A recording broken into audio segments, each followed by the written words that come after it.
காலில் விழுந்து கேட்கிறோங்கிறது ரொம்ப தன்மையாக இறங்கி போய் கடைசி கட்ட கோரிக்கையாக பார்க்கப்படக்கூடியதான் அந்த வார்த்தை பிரயோகத்தை.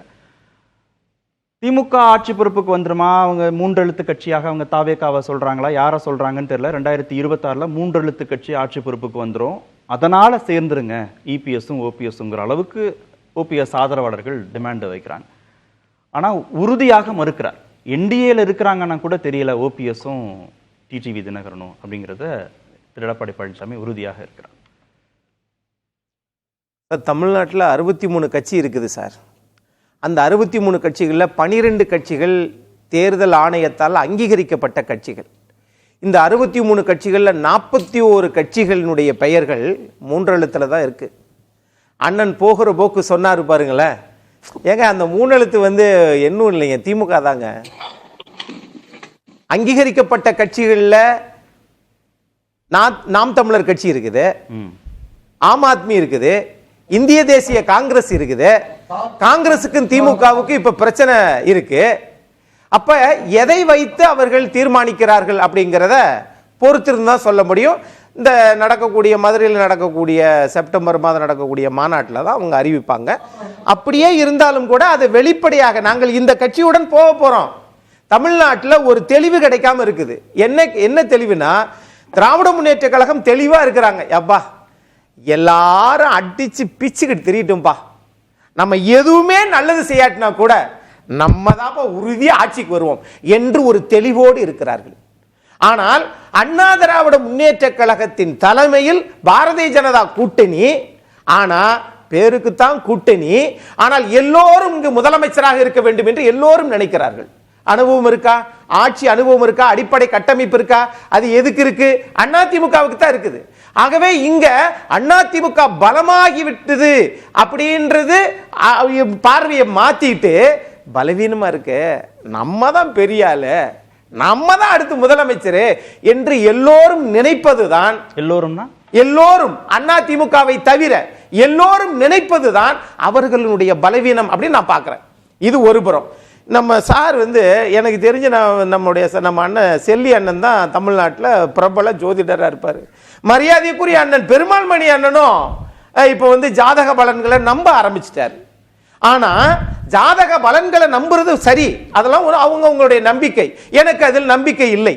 ஆனா நீங்க படுத்தா பாயா இருக்கும், பயணித்தால் பாதையா இருக்கும். தெய்வத்தால் ஆகாது எனினும் முயற்சிதான் மெய்வருத்த கூலி தரும். சுற்றுப்பயணத்தை தொடருவேன் என்று திரு எடப்பாடி பழனிசாமி சொல்லுகிறார், சொன்னபடி செயல்படுகிறார். ஆனால் நீங்கள் வேற ஆப்ஷன் என்ன இருக்கு ஓபிஎஸ்க்கு? நான் கேட்கிறேன், உங்ககிட்ட டிமாண்ட் வச்சாச்சு, கரெக்ட், நீங்க அதை ஏத்துக்கலைங்கிற போது அவருக்கு அடுத்ததா அரசியல்ல தன்னுடைய பயணத்தை தொடரணுங்கிற போது ஒரு புதிய கட்சி வருது, அங்க ஒரு நம்பர் 2 பொசிஷனாவது நமக்கு கிடைக்குதுங்கிற போது அவர் அந்த ஆப்ஷனை ஏன் எடுக்கக்கூடாது? கரெக்ட் சார், நீங்க சொல்றது கரெக்ட் சார். அதாவது 3 முறை முதலமைச்சராக்கிய ஒருவர் இன்றைக்கு தேர்தலில் இதுவரைக்கும் நிற்காதவர்களுடன் கூட்டணி சேருவாரா என்று எனக்கு தெரியவில்லை. ஆனாலும் இங்க நம்ம எதிர்பார்க்க வேண்டிய விஷயம் என்னன்னு கேட்டீங்கன்னா, சார் இதனால பாதிப்பு ஏடேன்னு கேட்கணும் சொல்ல வரேன். இங்க நீங்க அங்க போயிருவோம், 3 எழுத்து கட்சியோட சேர்ந்துருவோம், 4 எழுத்து கட்சியோட சேர்ந்துருவோம், இதெல்லாம் அவங்களுடைய நம்பிக்கை, விருப்பமும் கூட விருப்பம். ஆனால் அந்த விருப்பம் நிறைவேற வேண்டுமானால் என்ன செய்யணும்? தந்தை பெரியார் திராவிடர் கழகத்தை ஆரம்பிச்சவர் என்ன சொன்னாரு? எப்பா நம்ம சமுதாய சீர்திருத்த இயக்கமாவே இருப்போம்பா அப்படின்னாரு. ஆனால் அண்ணா அதுக்கு முரண்பட்டார். என்ன ஐயா, நீங்க இப்படிலாம் இருந்தீங்கன்னா நம்ம என்னைக்கு ஆட்சி அதிகாரத்துக்கு வர முடியாது, மக்களுக்கு தேவையான நலத்திட்டங்களை செய்ய முடியாது. இந்த ஆட்சி நீடிக்க வேண்டும் என்றால் ஆட்சி அதிகாரத்துக்கு வரணும், நாம தேர்தலில் நிக்கணும் அப்படின்னு சொல்லி தான் நின்றாங்க. 52 நிக்கல, 57 நின்றாங்க, 15 சட்டம், அது வேற. ஆனால் அதே மாதிரி பேரறிஞர் பெருந்தகை அண்ணா இறந்ததற்கு பிறகு ஒட்டுமொத்த கட்சியும் தனதாக்கி கொண்ட கலைஞர் கருணாநிதி அவர்களை எதிர்த்தார். எதிர்த்ததனால் புரட்சி தலைவர் எம்ஜிஆர் வெளியேறினால் தனி கட்சி ஆரம்பிச்சாங்க. இன்னைக்கு புரட்சி தலைவர் எம்ஜிஆர் இறந்ததற்கு பிறகு ஜானகி அம்மா தான் அவங்களுடைய உரிமையான வாரிசு. ஆனால் அவர்களை எதிர்த்தார் அம்மையார் ஜெயலலிதா. அதனால் அந்த கட்சி 27 சட்டமன்ற உறுப்பினர்கள், ஐயா PH பாண்டியன் மட்டும் தனியாக நின்று வெற்றி பெற்றார். ஆனாலும் கட்சி உங்களுடைய ஒப்படைக்கப்பட்டது. அப்ப என்னன்னா, எதிர்க்கிறவங்களுக்கு தான் அதிகாரம் கிடைக்கும். எந்த இடத்துலயும் சரி, வீடா இருக்கட்டும், நாடா இருக்கட்டும், சுடுகாட்டுல கூட 10 பணம் இருக்குதுன்னா முதல் யாரையோ அப்படித்தானே, இல்ல நான் பஞ்சாயத்து பிரசிடென்ட், இவர் இதா இருந்தவர், சேர்மனா இருந்தவர், இவரை முதல், அதுதானே உலகம். ஆக பிறப்பு முதல் இறப்பு வரை எதிர்க்கிறவர்களுக்கு தான் காலம் அப்படித்தான் இருக்குது. ஒண்ணு தனி கட்சி ஆரம்பித்திருக்க வேண்டும், நிரூபிச்சிட்டார்ல, அல்லது எப்படி நிரூபிச்சிட்டார்ல, எங்க போய் நிரூபிச்சீங்க? அதிமுக உரிமை மீட்புன்னு சொல்லி கரெக்ட் சார். நாடாளுமன்ற தேர்தல்ல ஒரு தொகுதியில போட்டி போட்டாரு, 5 OPS 6 OPS நிறுத்தி எல்லாமும் பலாப்பழம்னு சொல்லி எல்லாத்தையும் அதெல்லாம் வந்து அவருக்கு சமாளிச்சு அவர் 3 லட்சம் வாக்குகளை வாங்கிட்டார்ல சார். அது அவர் ஒண்ணுமே நிரூபிக்கலன்னு எப்படி சொல்ல முடியும் OPS? அதாவது சார் நிரூபிக்கிறது இந்த சென்ஸ் எப்படின்னா, புரட்சி தலைவர் எம்ஜிஆரை வெளியேற்றினதுக்கு பிறகு தமிழ்நாடு முழுவதும் உடனே சுற்றுப்பயணம் சென்றார், ஒட்டுமொத்த தமிழ்நாடு ஸ்தம்பித்தது.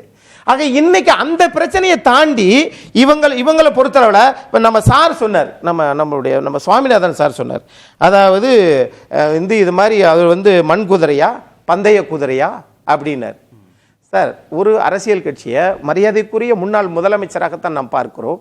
திரு எடப்பாடி பழனிசாமி அவர்களாக இருந்தாலும் திரு OPS அவர்களாக இருந்தாலும் அந்த முதலமைச்சர் அந்த பொறுப்பு இருக்கு பாருங்க. ஒரு நாட்டையே நிர்வகித்தவர்கள்.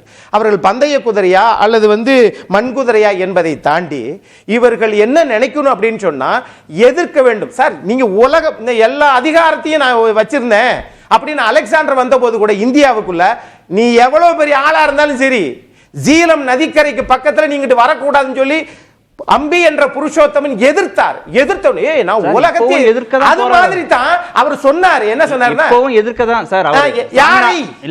யாரை எப்படி என்ன வழியில் சட்ட ரீதியாகவா அல்லது தேர்தலில் அவரை எதிர்த்து நிற்கிறார்களா? இல்லையே, கட்சி இல்ல சார், கட்சி தேர்தல்லாம் அரசியல், சட்ட ரீதியாகவும் சில டெசிஷன் எடுக்க முடியும். என்ன ஆயிற்று? அரசியல் ரீதியாகவும் சில டெசிஷன் எடுக்க முடியும்ல. என்ன ஆச்சு? சட்ட ரீதியா அவருக்கு கிடைக்கல, சட்ட ரீதியாக முடியல, பின்னடைவுனா அப்புறம் அவர் பொலிட்டிக்கல் டெசிஷன் தானே சார் அடுத்து எடுக்க முடியும். அதுக்காக தேர்தலில் நாங்களும் சேர்த்துக்க மாட்டோம், நீங்களும் அந்த பக்கம் போயிடக்கூடாது, நின்னு போராடிட்டே இருங்கன்னு OPSக்கு எப்படி நம்ம சொல்ல முடியும்? நான் ஒன்றை சொல்லவா, போராடிக்கிட்டே இருங்கன்னு சொல்றது யாரு? EPS தான். அண்ணா திராவிட முன்னேற்ற சார் அவர் சொல்லல, அண்ணா திராவிட முன்னேற்ற கழக இரட்டலை சின்னத்தை தோற்கடிப்பேன் என்று சொன்னது யாரு? EPS சொன்னாரு, OPS அவர்கள் சொன்னார்கள். இருந்தாலும் நான் இந்த தேர்தலை நிற்கவில்லை, ஆனால் நான் கட்டமைப்போடு வருகிறேன் என்று ஏன் இதுவரை பலப்படுத்தவில்லை? அதுதானே கேள்வி. சரி, இப்போ ஒருவேளை அவர் எல்லா முடிவும் எடுத்து விஜய் பக்கம் நகர்ந்துட்டார்னா பலவீனம் அதிமுகவுக்குன்னு சொன்னாங்கல்ல, அந்த பலவீனத்தை எதிர்கொள்வதற்கு அதிமுக தயாரா இருக்கா? முக்குளத்தோர் சமூக வாக்குகள் விஜய் பக்கம் போகும், திமுகவுக்கும் லாபம், விஜய்க்கும் லாபம், OPSக்கும் லாபம், 3 தரப்புக்கும் லாபம். ஆனா நஷ்டம் வந்து அதிமுகவுக்கு மட்டும்தான் பேசினாங்க இல்லையா? அந்த நஷ்டத்தை எதிர்கொள்வதற்கு அதிமுக தயாரா இருக்கா? லெண்டர் ஆஃப் லாஸ்ட் ரிசார்ட் அப்படின்னு சொல்லி RBI நம்ம சொல்லுவோம். அந்த மாதிரி கடைசி எல்லா விட்டத்திலும் கட்சியை நம்ம இழந்துட்டோம், அதை வந்து கைப்பற்றிட்டாரு திரு எடப்பாடி பழனிசாமி அவர்கள். பொதுக்குழு மூலம் தான் நடத்தி இருக்கிறாரு, இன்னைக்கும் சுற்றுப்பிரயாணம் போகிறாரு, எல்லா சட்ட திட்டங்களுக்கும் கட்டுப்பட்டு உச்ச நீதிமன்றம் வரை தீர்ப்பு வாங்கிவிட்டு வந்திருக்கிறாரு. கடைசி எடுக்கக்கூடிய ஆயுதம் என்ன, இது பண்ணிட்டேன், என்ன இந்த மக்கள் தான் காப்பாற்றணும் என்று சொன்னால் அது மானுடத்தில் ஏற்றுக்கொள்ளப்படும்.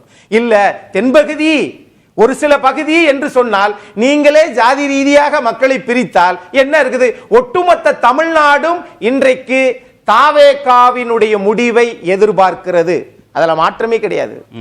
ஆனால் அந்த முடிவு என்பது யாருக்கானது? எல்லாருமே பறக்க ஆரம்பிச்சாங்க சார். ஆனா கொஞ்சம் கீழே இறங்கி வரணும் எல்லா கட்சிகளும், அப்பதான் திமுகவை வீட்டுக்கு அனுப்ப முடியும். இல்லாட்டினா அண்ணன் புகழேந்தி சொல்றது மாதிரி புரியுது, என்ன 3 எழுத்து கட்சி திமுக கொண்டு வந்துருவாரு.